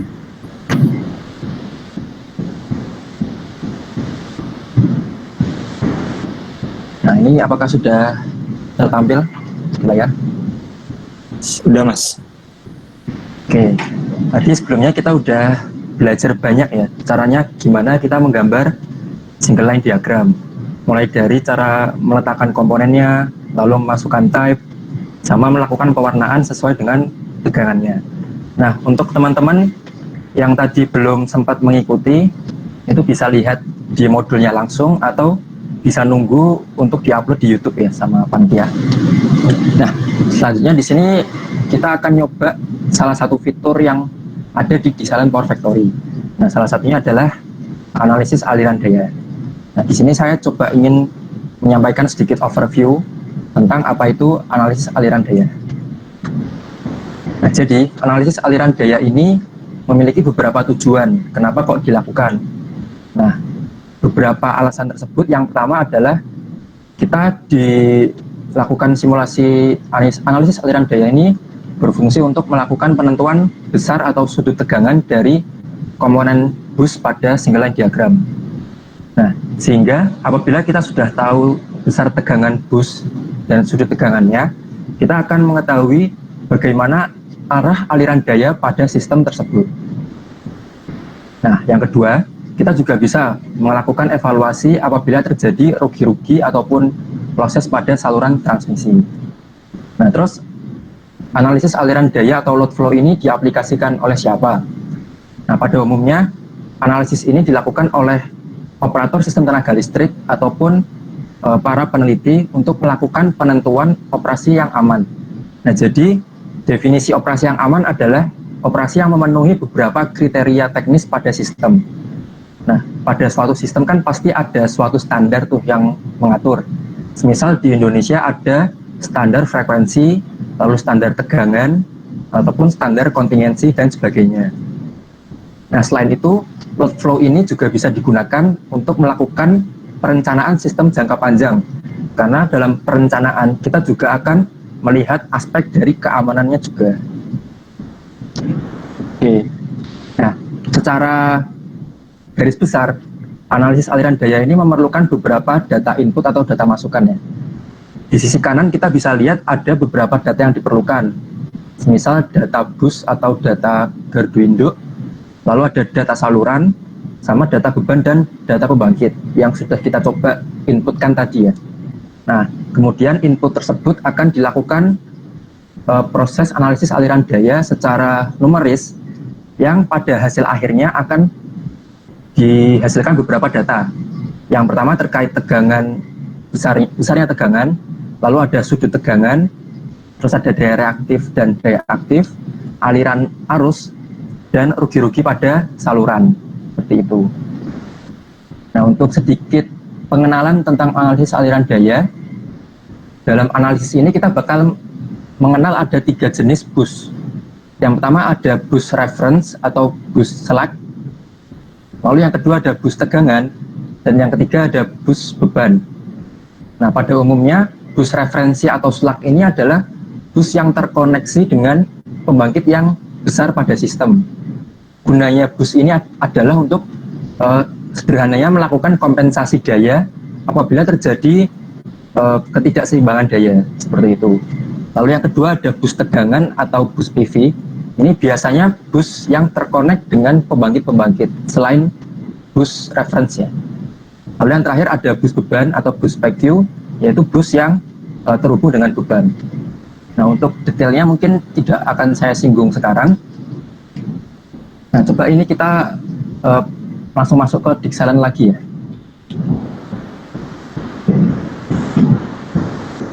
apabila tadi teman-teman masih membuka project yang sebelumnya, maka tampilannya akan seperti ini. Nah, cuman kita di sini bakal menggunakan sistem yang lainnya, karena mungkin beberapa dari teman belum sempat menggambar atau belum sempat memasukkan type dan sebagainya. Di sini kita disediakan oleh Power Factory beberapa sistem yang bisa kita gunakan secara default. Nah, kita bisa mengaksesnya dengan cara kita klik file, lalu pertama kita deactivate project terlebih dahulu untuk menonaktifkan project yang sedang terbuka sekarang. Oke, maka tampilannya akan seperti tampilan awal lagi, masih polosan. Nah, di sini kita bisa kembali ke file, terus pencet examples, dan akan muncul tampilan seperti ini. Nah, di sini kita bisa masuk ke bagian additional example yang di sebelah kanan ini ya. Oke, di sini ada beberapa pilihan sistem yang bisa kita gunakan. Untuk simulasi kali ini kita bakal menggunakan sistem 9 bus IEEE yang paling sederhana menurut kami. Tinggal pencet ini saja, terus pencet logo open folder yang ada di sebelah kanan. Nah, ini di sistemnya akan di loading dulu terlebih dahulu dan akan muncul tampilan single line diagramnya. Nah, tampilan awalnya seperti ini ya. Jadi ini sistem bawaan dari Power Factory-nya, yaitu sistem IEEE 9 bus dengan 3 buah generator. Di sini kita akan coba melakukan analisis aliran daya dengan cara melakukan klik pada tombol panah berwarna hitam ini, calculate load flow. Nah, atau bisa dengan shortcut pencet F10. Nah, cuman di sini kita kembali lagi ke opsi load flow. Di sini saya ingin melakukan highlight sedikit ya, sebelum melakukan load flow-nya. Di window ini ada beberapa opsi yang bisa kita pilih sebelum kita melakukan analisis. Nah, di sini ada calculation method. Ada 3 pilihan yang bisa kita pilih. Yang pertama ada AC load flow yang balance, lalu AC load flow yang unbalance, sama DC load flow. Nah, ketiga ini bedanya apa? Yang pertama, untuk AC load flow balance ini, sistem kan memiliki 3 fase ya untuk sistem di Indonesia misalnya. Nah, ketika kita memilih opsi yang nomor 1 ini, maka diasumsikan bahwa pada setiap fase penghantar ini memiliki beban yang sama atau balance, seimbang. Untuk yang kedua, AC load flow yang unbalance berarti ketiga fase ini memiliki beban yang berbeda-beda. Nah, cuman di sini lazimnya kita menggunakan yang balance. Untuk yang ketiga, ini ada DC load flow linear. DC load flow linear ini pada hakikatnya sama seperti AC load flow, cuman dia lebih sederhana karena hanya menggunakan atau mempertimbangkan aliran daya aktif saja, tidak dengan daya reaktif. Nah, terus di sini ada opsi yang kedua, ada reactive power control. Nah, opsi ini akan muncul apabila kita menggunakan salah satu dari AC load flow. Misalnya kita menggunakan DC load flow, dia tidak akan bisa dipilih karena DC load flow tidak mempertimbangkan daya reaktif. Di sini ada pilihan yang pertama dan kedua adalah automatic tap adjust of transformers sama automatic shunt adjustment. Nah, dua opsi ini biasa digunakan untuk operasi. Tujuannya apa? Tujuannya adalah untuk memperbaiki tegangan pada bus-bus sistem. Apabila terjadi kenaikan beban, maka bus itu kan pasti akan mengalami tegangan yang lebih rendah. Nah, solusinya kita bisa menggunakan tap pada transformer atau menggunakan shunt adjustment. Tapi di sini kita tidak menggunakan dua opsi ini. Lalu yang terakhir ini ada opsi consider reactive power limits. Jadi opsi ini berfungsi untuk kita membatasi hasil aliran daya pada power factory ini. Karena pada setiap pembangkit itu memiliki beberapa batasan. Misal ada suatu pembangkit ini memiliki kapasitas sekian MW. Nah, karena dia bekerja pada sistem AC, maka dia juga memiliki batas daya reaktif yang satuannya biasanya megavolt ampere atau MVAR. Nah, selain saling membatasi daya aktifnya. Dengan kita mengaktifkan opsi ini, kita juga akan membatasi nilai MVAR-nya tadi atau daya reaktifnya. Nah, cuman di sini kita menggunakan yang bawaan saja dulu, yaitu yang diklik hanya AC load flow yang balance. Nah, kalau udah kita pencet execute. Oke, nah di sini bakal muncul beberapa warna-warna dari sistem tenaganya. Ada yang warnanya oranye, ada yang warna yang hijau, lalu ada yang warnanya kuning juga. Nah, ini tuh menandakan nilai tegangan pada bus atau komponen tersebut. Misal di sini yang warnanya lebih hijau, artinya tegangannya mendekati 1 per unit. Nah, untuk yang warnanya kurang hijau ini biasanya lebih tinggi ya, 1,03 per unit. Kalau yang di generator, coba kita zoom ke sini ya. Di sini. Nah, di sini kita bisa lihat G2 ini memiliki warna oranye. Warna oranye ini biasanya menandakan kalau pembangkit tersebut ini dibebani lumayan tinggi. Seperti itu. Nah, di sini kita bisa melakukan sedikit aktivitas ya. Coba kita kembali ke G2 lagi atau pembangkit yang kedua dengan cara ngezoom. Di sini ada beberapa angka yang disajikan di layar. Nah, cuman kita belum tahu nih, ini tuh angka sebenarnya angka apa dan ini satuannya apa, seperti itu. Nah, jadi ini tuh adalah hasil aliran daya yang telah kita lakukan sebelumnya. Di sini kita bisa melakukan sedikit editing untuk kita mengetahui parameter-parameter ini adalah parameter jenis apa. Kita bisa klik di sini, lalu klik kanan dan pencet Edit Format for Each Element. Nanti akan muncul pop-up lagi seperti ini. Nah, jadi di sini terlihat bahwa komponen ataupun parameter yang ditampilkan di sini adalah active power, reactive power, sama besarnya arus. Nah, untuk memudahkan kita dalam menampilkan hasilnya, kita bisa klik di bagian Show Unit ini. Kita klik pada ketiga baris di kolom Show Unit. Nah, ini tujuannya adalah untuk menampilkan satuan dari hasil analisis aliran daya yang telah kita lakukan.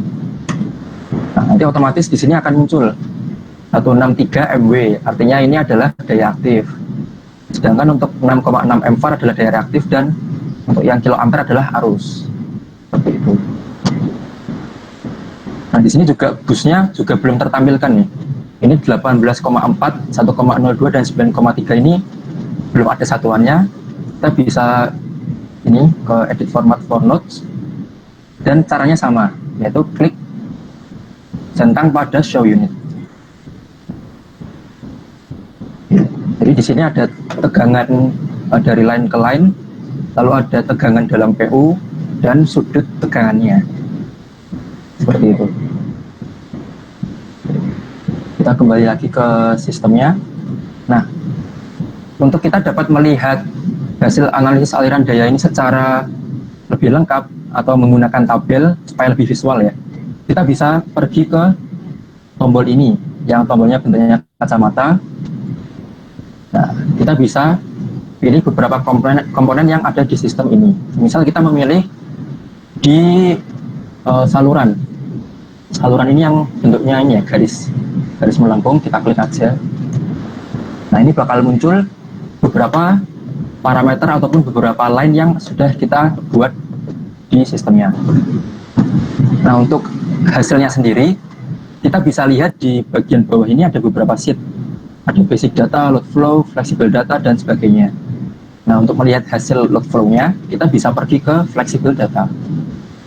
Klik aja di sini. Nah, ini ada beberapa hasil dari analisis aliran daya. Misal di sini yang berwarna hijau ini ya.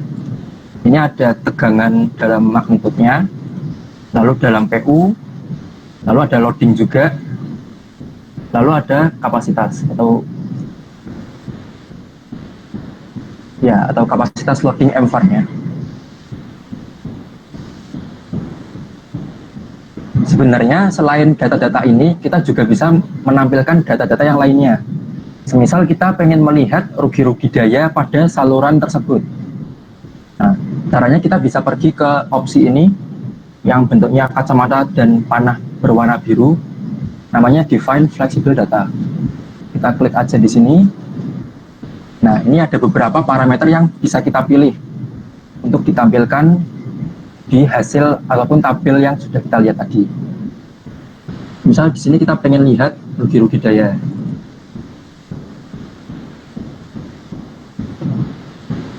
Nah, di sini kita bisa lihat di bus result ada losses ya.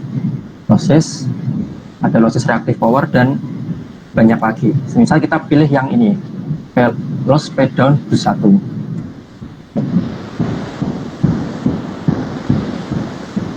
Bentar.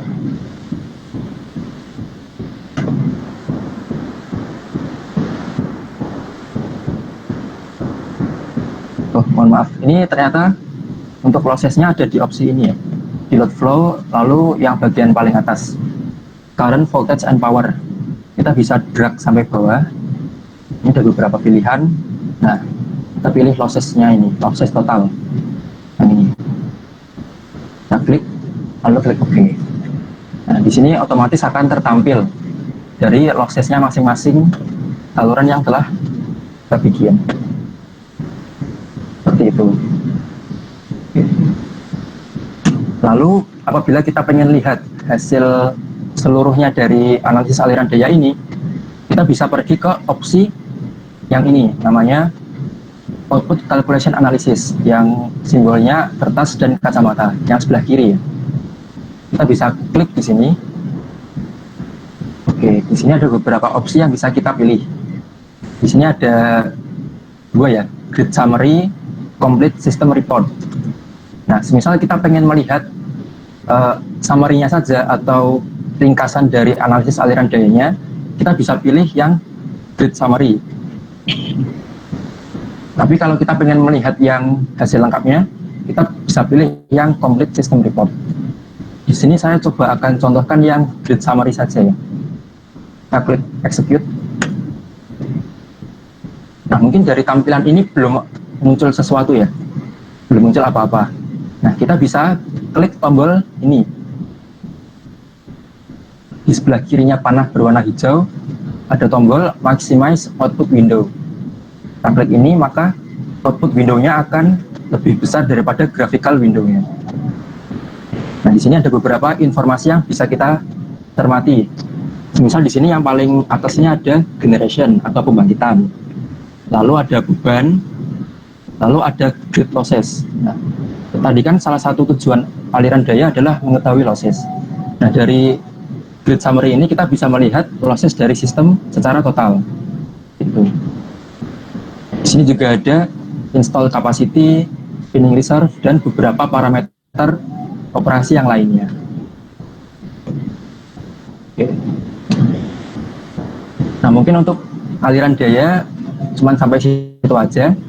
Terus tadi saya sempat ada pertanyaan sedikit ya di kolom chat, apakah bisa ditampilkan modul untuk pelatihan simulasi yang lainnya, misalkan aliran daya, terus singkat, OPF, RMS, dan sebagainya.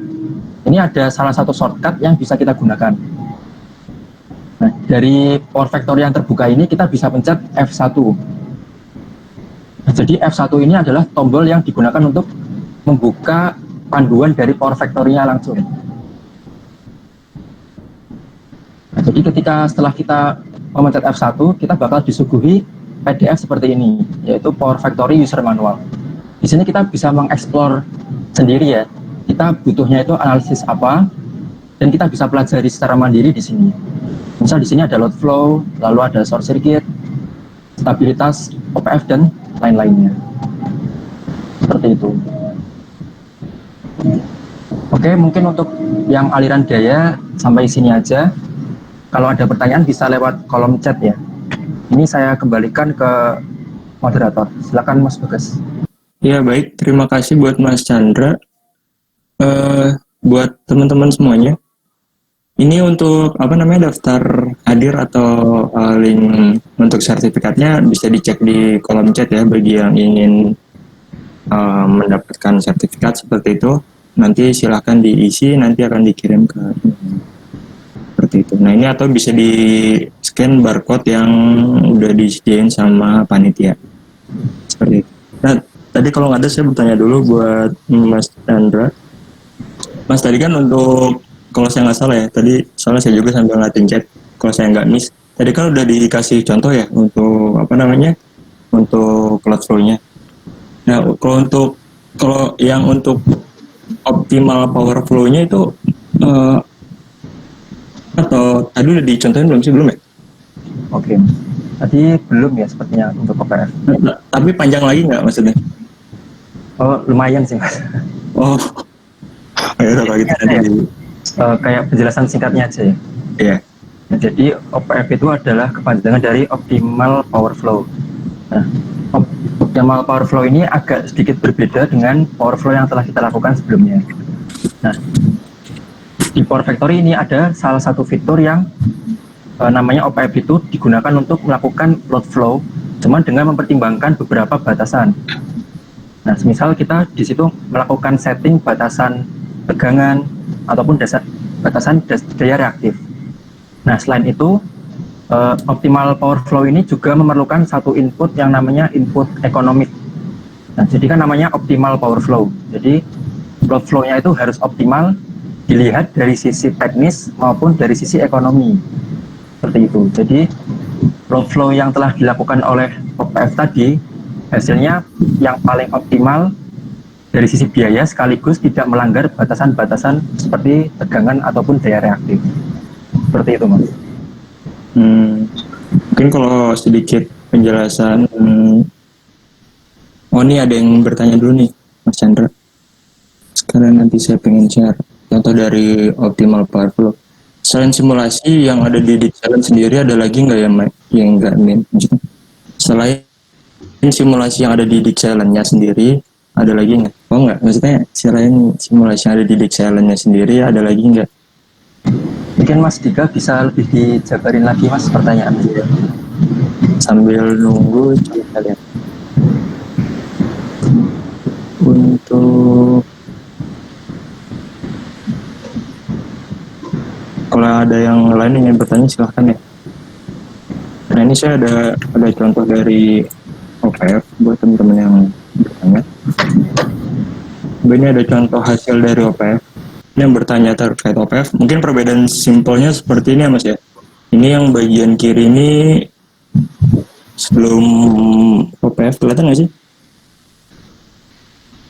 Kelihatan Mas. Iya. Nah ketika sesudah dilakukan optimal power flow, nanti akhirnya ada perbedaan seperti itu. Ini aja contohnya untuk jumlah totalnya seperti ini. Ini bisa dibaca-baca lagi nanti untuk yang tadi di F1 itu kan simulasi pembelajaran yang dari Dixelan-nya itu sudah lengkap semua atau ada lagi selain itu? Oh, maksudnya tadi yang di F1 itu udah lengkap semuanya atau nanti ada lagi selain itu manual book-nya? Oke. Jadi untuk yang F1 tadi ya, itu kan akan menampilkan manual booknya. Nah untuk yang versi ini sendiri yaitu versi 15 itu sudah ada di situ semua. Cuman untuk yang versi-versi berikutnya itu belum komplit di situ. Jadi ini panduannya lengkap untuk versi yang kita gunakan sekali ini. Oke. Nah kemudian yang selanjutnya, setelah acara ini bisa berkomunikasi nggak dengan pemateri? Mungkin bisa via email, kemarin disetujui nih. Oh ya. Nanti misalkan ada yang bertanya atau ingin ya cerita-cerita dikit bisa lewat email aja ya. Nah nanti udah ya. Iya, saya belum masukin emailnya. Mungkin nanti emailnya saya kasih di ini aja kali ya, di IG-nya nggak apa-apa ya Chan, Mas Fatin? Ya, Apa di story aja nanti ya, biar nanti 24 jam terus. Nanti karena emailnya belum saya taruh gitu ya, nanti untuk emailnya saya kasih di Instagram seperti itu. Baik, untuk email nanti disampaikan, silahkan nanti ada yang bertanya, saya bisa email dari materinya. Kemudian oh ini ada yang bertanya lagi kelewat. Cara biar dia terinterkoneksi dari beberapa sheet itu gimana, Min? Gimana Mas Chandra atau Mas Fatin? Mau Chandra atau saya Chan? Nah, tadi kan yang menggambar itu Mas Fatin ya, mungkin sekalian. Mas Fatin. Ya, saya jawab dengan kita beri contoh aja langsung ya. Saya share lagi. Ini tidak bicara. Oke. Ya, misal di sini saya buat sheet baru untuk ilustrasi yang page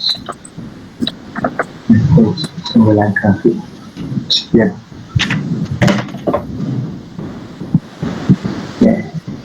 Nah, ini udah ada 2 SLD. Mungkin yang dimaksud masa sheet ini ya. Nah, jadi misal kita ingin menghubungkan SLD yang ada di sheet project dan juga di sheet 110 kelompok breakdown diagram. Misal di sini sama simpel aja, ada terminal, kemudian ada beban. Terus kita ingin menghubungkan beban di sini dengan busbar yang di ST1 B00. Ini kita bisa hubungkan dengan saluran. Nah, untuk menghubungkannya, maaf,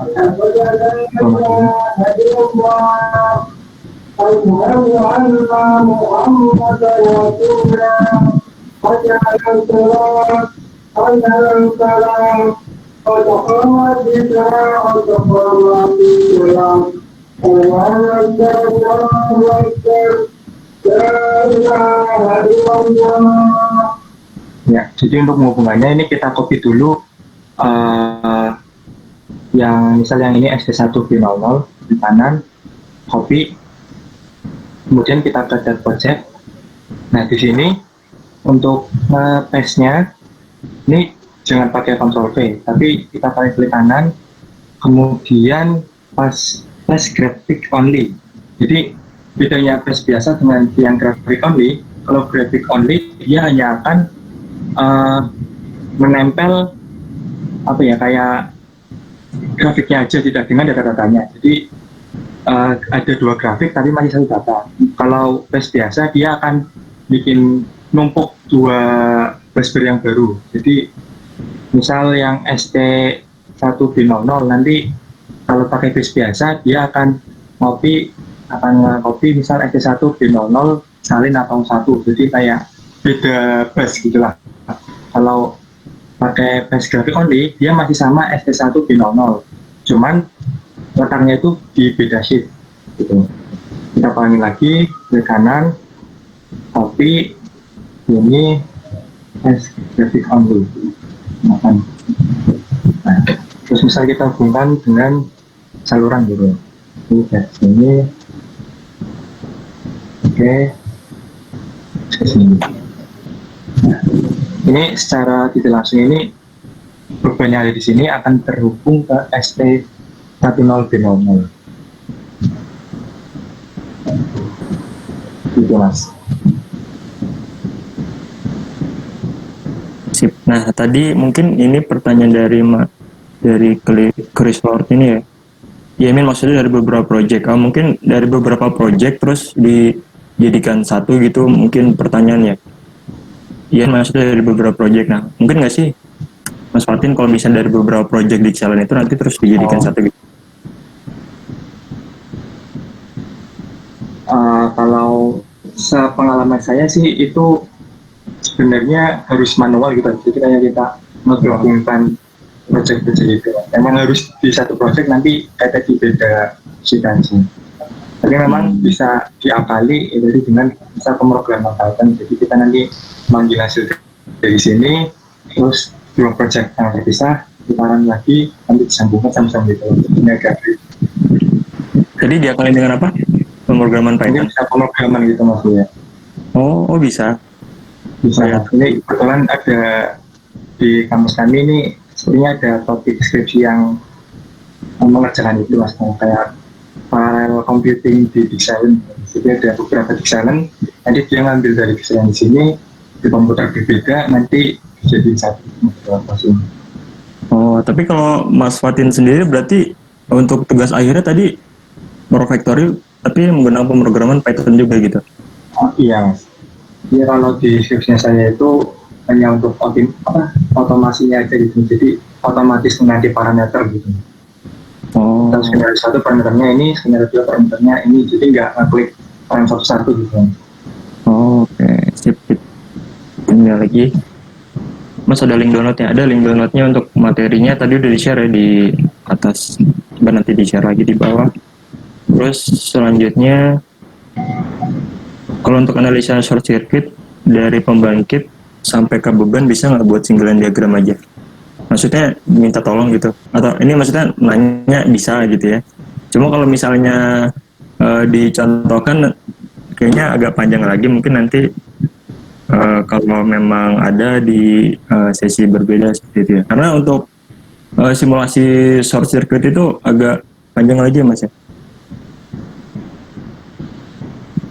Mas Fatin, Kalau simulasinya singkat, Mas. oh singkat, bisa dicontohin berarti? Bisa. Oh ya, silakan kalau bisa.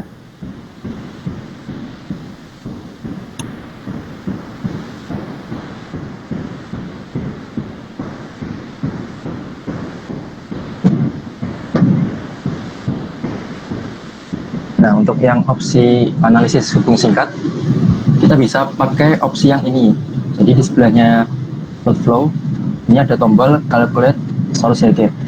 Yang tombol yang logonya petir warna merah ini.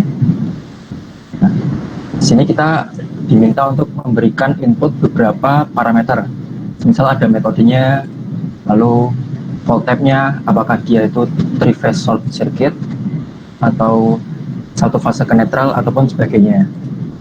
Nah, di sini juga bisa dikasih opsi yang dikalkulate atau dihitung itu arus maksimalnya atau arus minimalnya.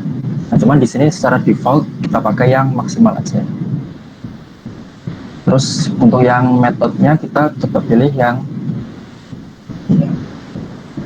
IEC 60909. Nah, ini mungkin untuk beberapa standar berbeda metode ya. Cuman untuk yang biasa kami gunakan ini yang IEC 60909. Mungkin untuk yang dasarnya itu aja, kita bisa klik execute. Nah, jadi di sini disimulasikan gangguan pada setiap busnya ya. Jadi di sini diasumsikan apabila bus ini mengalami gangguan, lalu bus ini mengalami gangguan, dan seluruh busnya mengalami gangguan. Nah, untuk outputnya kita bisa kembali ke ini, yang kacamata ini. Misalkan kita pengen melihat busnya aja ya. Kita klik yang logo busbar ini, yang kedua. Kita kembali ke flexible data. Nah, di sini ada beberapa parameter-parameter hasil dari analisis aliran analisis hubung singkat ya. Di sini ada IK, IK, PT2, ada SK, IP, IB, SB, dan sebagainya. Nah, ini ada arus transien, ada arus puncak, ada arus basis, dan sebagainya. Jadi untuk analisis hubung singkat itu sederhana ya, sama kayak analisis aliran daya, seperti itu Mas. Oke, terima kasih Mas Chandra. Dan terus ini ada pertanyaan selanjutnya, untuk analisa losses trafo bisa nggak ya? Coba nih Mas Fatin mungkin. Gantian. Monggo, Fatin. Kalau dari pengalaman saya sih, saya belum pernah melakukan analisis yang sampai. Karena kalau proses traffic ini kan berarti detail komponen ya. Biasanya sih kalau saya menggunakan desain komponen ini untuk analisis yang berupa sistem-sistem gitu, jadi kumpulan beberapa komponen tenaga listrik, sistem tenaga listrik seperti itu. Nah, ini sistem distribusi, sistem kelistrikan di industri seperti itu. Saya belum bisa menjawab apakah bisa atau tidak. Oh iya. Ya, terima kasih Mas Fatin. Mungkin ada pertanyaan yang lain. Kita tunggu nih terakhir sebelum ditutup. Teman-teman sekali lagi ya bisa mengisi link untuk sertifikatnya. Link untuk sertifikatnya itu udah di-share sama panitia dari HMTF TUBT. Kemudian untuk link dari materinya beserta tadi kan ada buat background drawingnya itu semuanya lengkap, sudah dibuat oleh pemateri. Linknya juga ada di silakan di scroll ke atas. Itu ada pelatihan PF seperti itu. Kemudian ada pertanyaan lagi? Kalau nggak ada,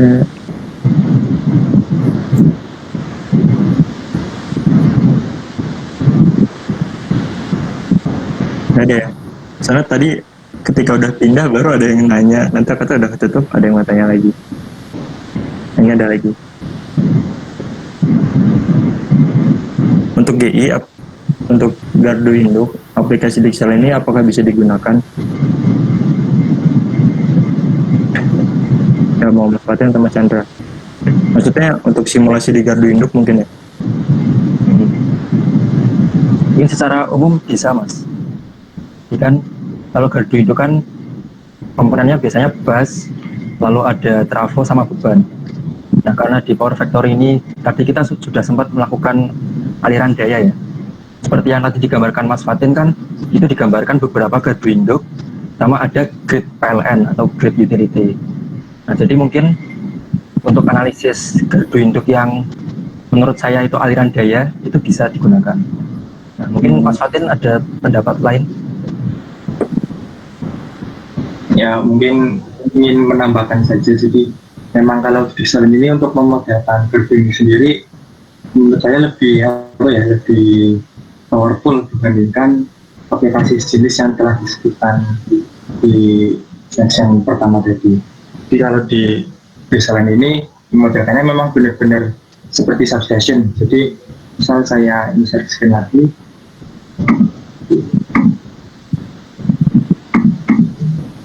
bagikan.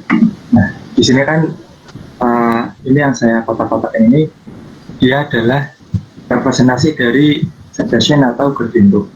Misal kita ini mau dibelokkan, jadi substation, maaf, so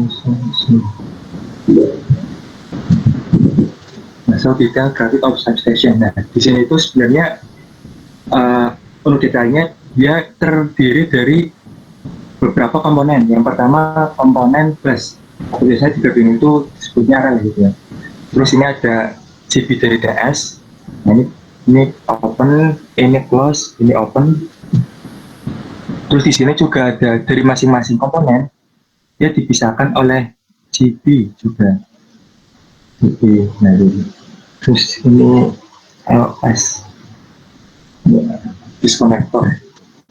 Ada disconnector, ada GB. Jadi benar-benar seperti representasi dari sebuah gardu itu ada DS, ada PMP, ada komponen salvo beban gitu. Seperti itu, Mas. Oke, baik, terima kasih. Kalau misalnya nggak ada, sekali lagi ini link sertifikatnya terakhir nih di-share sebelum ditutup acara, karena kalau udah ditutup acara, berarti untuk pengisian link sertifikatnya tidak bisa diisi lagi. Seperti itu. Baik, udah tidak ada lagi ya pertanyaan. Terakhir nih. Ini coba ada lagi nggak? Ini terakhir untuk Mas Fatin dan juga Mas Chandra. Bisa tolong dijelasin singkat nggak sih? Singkat aja. Perbedaan antara jenis busbar. Tadi udah nggak sih? Coba mungkin singkat mungkin. Jadi kalau di Power Factory ini ada beberapa jenis busbar, ada short terminal, ada terminal, kemudian ada substation. Jadi ada dua, busbar biasa atau terminal sama substation. Bedanya adalah kalau terminal biasa dia itu cuma komponen kayak satu garis. Jadi untuk menghubungkan antar komponen. Untuk substation, seperti yang telah saya jelaskan sebelumnya, di dalam substation itu masih ada beberapa komponen yang lain yang sudah terintegrasikan, seperti tadi ada JB dan juga ada disconnector. Jadi ada dua namanya. Oke, siap. Terima kasih Mas Fatin. Kalau nggak ada, saya tutup ya untuk pertanyaannya. Silakan untuk sertifikatnya diisi. Untuk materinya tadi ya, saya ulangi lagi kalau ada yang baru bergabung. Untuk materinya itu bisa dicek di link yang sudah disediakan oleh pemateri yang pelatihan PF. latihan power flow ini. Kemudian untuk buat teman-teman yang tadi merasa mengikuti simulasi tapi ketinggalan, silakan nanti cek di YouTube-nya Cerita Teknik Elektro atau YouTube-nya HMT UBT, terserah mau di mana aja.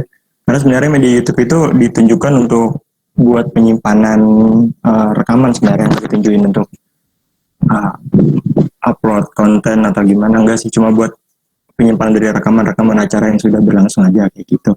Nah, untuk penguploadannya itu kurang lebih nanti mungkin paling lambat itu H+7 hari, tergantung dari panitia. Teman-teman dari UBT, HMT UBT nanti yang menyiapkannya.